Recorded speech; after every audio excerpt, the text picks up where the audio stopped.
At the base of Mount Fuji, there is a forest where people don't just get lost.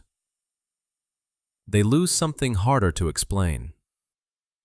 Time begins to feel different here. Not in a dramatic way, not all at once, but slowly, almost gently, as if the forest is asking you to stop measuring it. People walk in expecting trees, paths, direction. But what they experience instead is silence so complete that even their sense of time begins to slip. A short walk feels longer than it should. Minutes stretch, or disappear entirely. And the deeper you go, the harder it becomes to tell how long you've been there. Most forests are alive. There's always something: wind, insects, distant movement. But here, there's nothing. The ground beneath you is not soil, but ancient volcanic rock, formed centuries ago, when Mount Fuji last reshaped this land. It's uneven, hollow in places, absorbing sound instead of carrying it. That's why when you step inside, the silence doesn't feel peaceful. It feels heavy. Locals have a different way of describing it. They don't call it empty. They say, this kind of silence means something is present. Long before modern visitors ever came here, this forest already had a reputation. There are old stories, passed quietly through generations, about something called ubasute, a time of famine, when families, unable to survive, would bring the elderly or the sick into remote places and leave them behind. No records confirm it here, but the story stayed.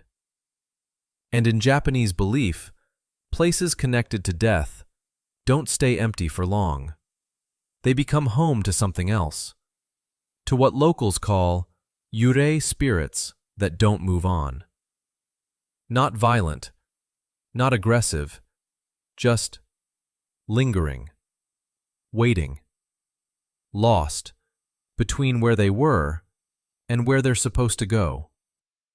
People who enter this forest often describe something unusual.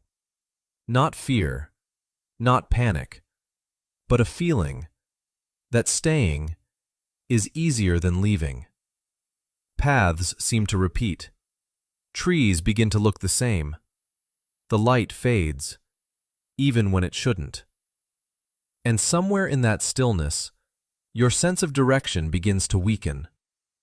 But more importantly, so does your sense of time. You stop checking it. You stop measuring it. And without realizing it, you let it go. There are explanations for this. The dense canopy blocks sunlight, making it difficult to judge the time of day. The volcanic minerals in the ground can interfere with compasses, making navigation unreliable. And the silence, that deep, unnatural quiet, removes the sensory cues your brain uses to track time passing. But here's the part that's harder to explain. Why do people, from completely different backgrounds, report the same feeling, the same distortion, the same sense that something is off? For the people who live near this forest, this is not a mystery to solve. It's something to respect. Many won't go deep inside unless they have to.